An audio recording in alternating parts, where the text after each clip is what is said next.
చిత్సర పిడుగై ఆ రోజున అభిమన్యుడు భయంకరమైనటువంటి యుద్ధం చేశాడు. పరాక్రమంతో అతన్ని నిగ్రహించలేదు. కర్ణుడు వెనక నుంచి బాణప్రయోగం చేసి అభిమన్యుడి యొక్క విల్లు విరిచేశాడు.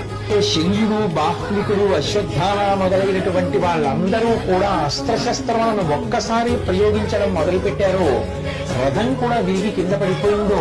అభిమన్యుడు ఒక్కసారి మహావేగంతో కింద పడిపోతూ ఆ రథ చక్రాన్ని తీసుకుని కేవలం రథ చక్రాన్ని చేత్తో పట్టుకుని యుద్ధానికి ఉపక్రమించాడు. ఆయన శత్రు సైన్యాన్ని భయపెడుతుంటే ఇంతమంది వీరులు యుద్ధ భూమిని విడిచిపెట్టి పారిపోయాడు.